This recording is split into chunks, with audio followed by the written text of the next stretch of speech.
La ciencia al plato.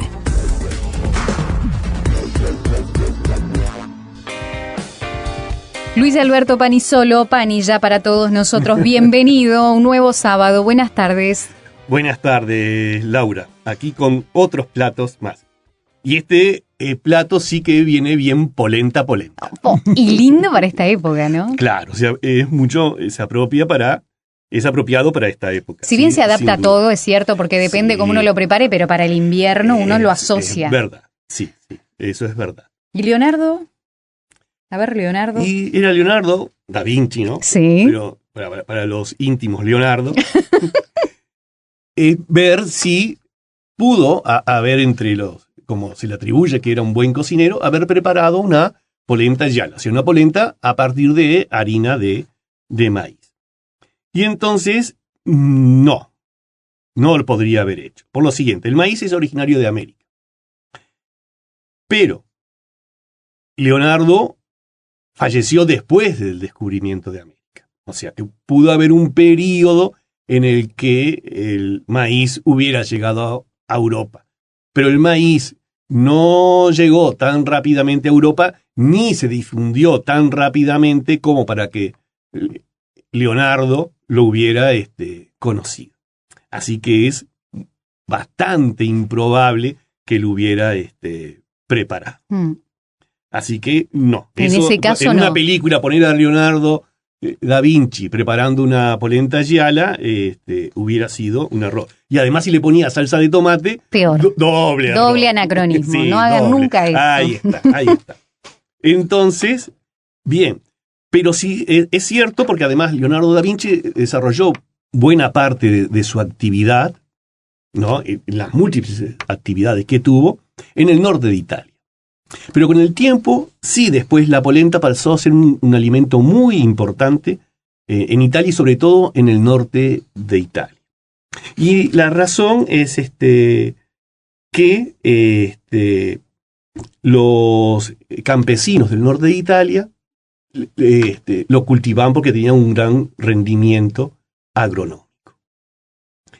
Pero la cuestión es que cuando, sobre todo entre los campesinos pobres, cultivaban mucho maíz, porque era por lo siguiente.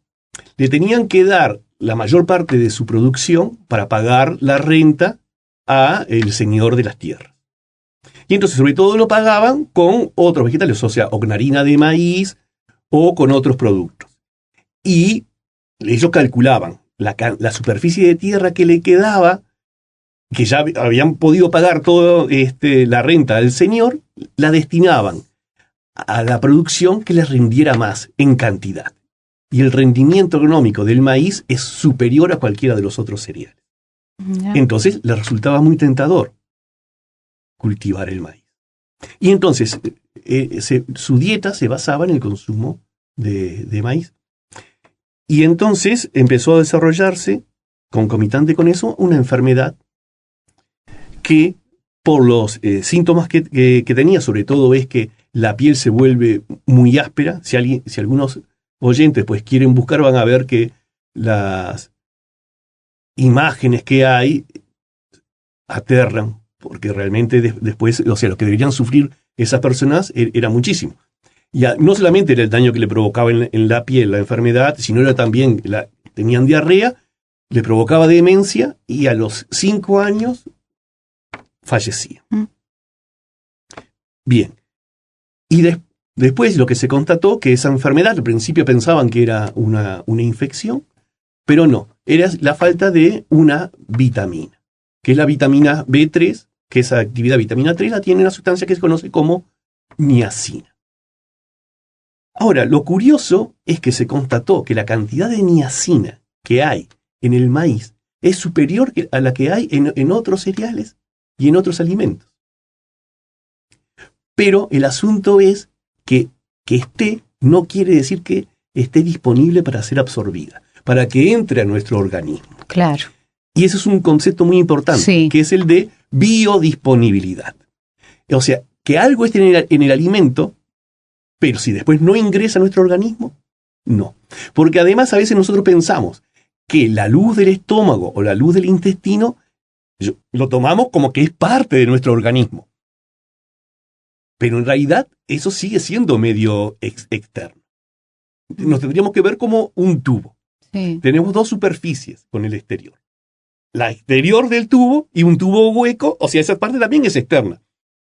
Si yo me trago una moneda, todavía no está en mi organismo, realmente. Porque viene que después sigue de largo. Claro. Bien. Sí. Entonces, y eso pasa con los nutrimentos. Hasta que no ingresan a nuestro organismo, o sea, pasan a nuestro torrente sanguíneo y después se distribuyen, no van a poder cumplir con las funciones que necesitamos. Y eso le pasaba a la niacina. El maíz, en la forma en que se cocinaba, no permitía una buena absorción. Entonces tenían carencias de niacina y después toda esa enfermedad y esa muerte. Claro. Porque una dieta basada mucho en eso, ¿no? Maíz, que era lo que, sí, era claro. la dieta primordial, porque era lo que tenían en mayor abundancia. ¿Y cómo se llamaba esa enfermedad? Pelagra. Pelagra. Que viene del italiano pelle agra, que sería piel áspera. Ah, y ese aspecto que vos decías así tan terrorífico. Exactamente, Laura. Es eso. Y bueno, pero además les digo, si uno quisiera saber la vida que llevaban los campesinos italianos, sobre todo en el norte de Italia, pueden ver la película que es El árbol de los suecos, o L'Arbore di los suecos, ¿no? Que muestra cuál era la vida de esos campesinos, o sea, la pobreza que llevaban. Y bueno, de hecho ya me lo sé, porque también mis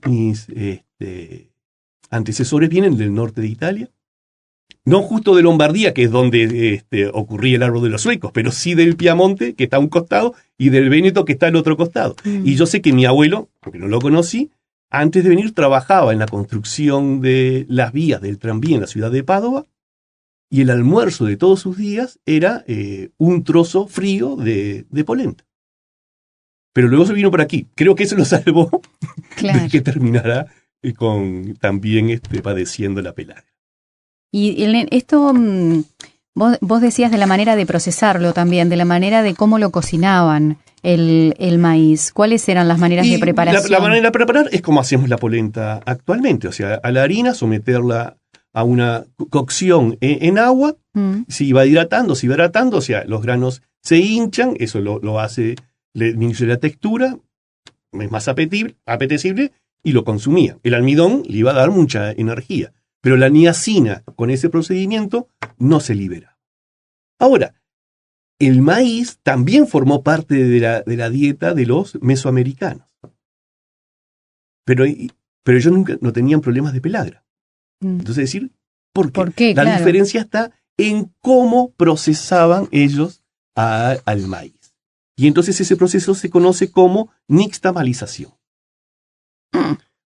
Bueno. Claro, eso proviene del náhuatl,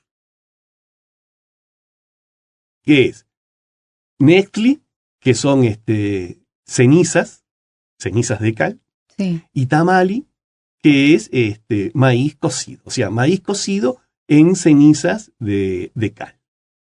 Y el procedimiento es ese, o sea, es cocer al maíz, pero en un medio alcalino, y es agregándole hidróxido de cal, o sea, cal. Y entonces, haciendo ese procedimiento, se desprenden, por ejemplo, hace mucho más biodisponible la niacina, porque rompe estructuras y sí libera a la niacina, y cuando hacemos el proceso de digestión, puede ser absorbida. Ahí sí. Y eso le funcionó a los mesoamericanos.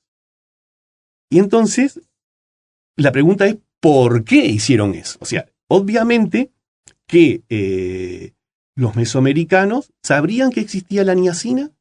Bueno, Giorgio Tsoukalos, ¿lo conoces? O sea, el de los alienígenas de History Channel. Podría decir que se lo transmitieron los alienígenas. Claro. Listo.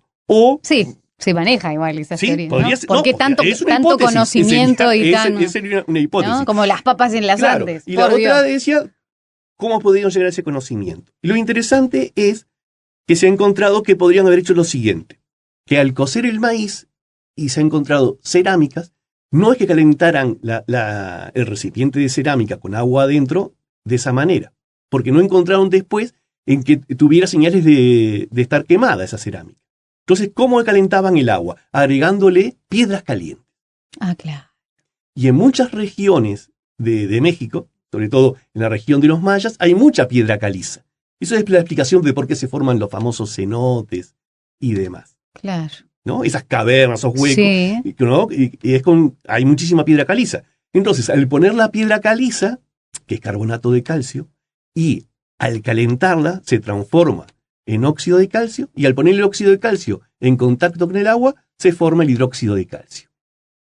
Y eso es lo que, al cocer el maíz en esa circunstancia, entonces deben haber observado que como esas eran las piedras que usaban, y ahí le quedaba una pasta que la propiedad que tiene que también es mucho más maleable. Entonces por eso pueden hacer las famosas tortillas. Claro, claro.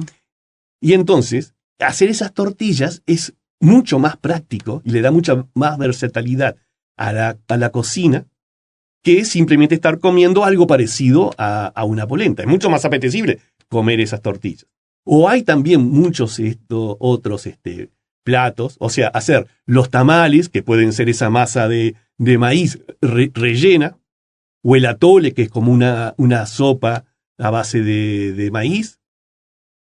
Entonces, al tener esa versatilidad, le resultó mucho más atractivo cocer de esa manera al maíz. Y le funcionó. Sí. Y le funcionó. Sí, sí, sí, de tal manera O sea, que y además... no tuvieron problemas con la Claro, pelara. exactamente, a tal punto de eso, más allá de lo gastronómico relacionado con la salud.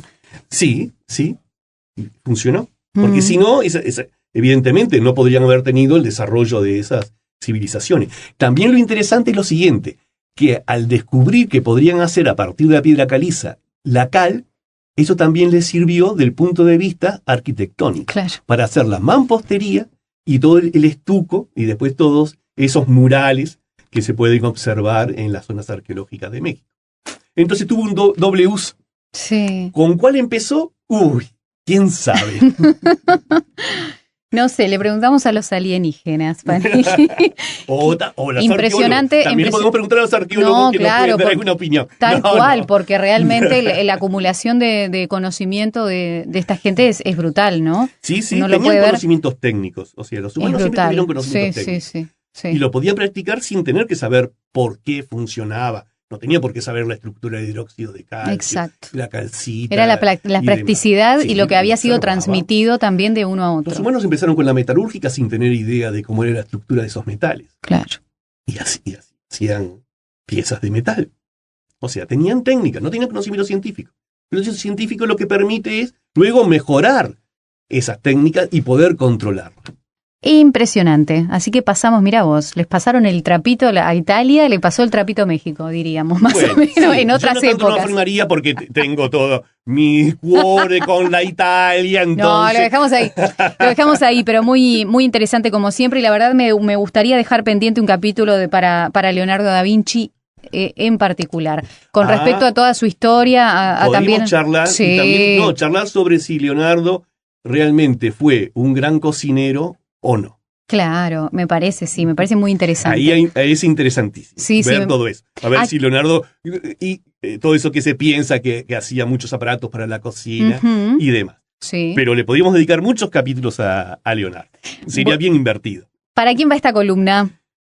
Esta columna ahora se la voy a dedicar al Toby. ¿Al Toby? Pero el Toby no es un individuo, son varios individuos. Es un club de Toby. Pero ninguno de nosotros toca bien, ni los violines, ningún instrumento. Es simplemente por el famoso club de Toby de la pequeña Lulú. O sea, un club de amigos que a mí me hace una excelente terapia de grupo. Y la terapia que practicamos es la risa. Pero decí que no, decí que me llamo Laura, soy nena, porque si no... Sí. Bueno, un beso grande para todos. O sea, podríamos decir que somos un poco machirulos, pero solamente en ese contexto. Me parece nada más. Me parece muy bien. Un beso enorme para todos y tal. Listo, lo puedo nombrar, si hay tiempo los nombro a todos. Bueno, cómo no, vamos. Bueno, Talibán, Giova, Molina, Leo, Armenio, Chiquito, Pichu, Carlitos y el Turco. no voy a agregar ningún comentario más a todo esto. Hasta el sábado que viene. Hasta el sábado que viene, Laura. Los contenidos de A Ciencia Cierta los podés escuchar en vivo y on demand en www.sarandí690.com.uy.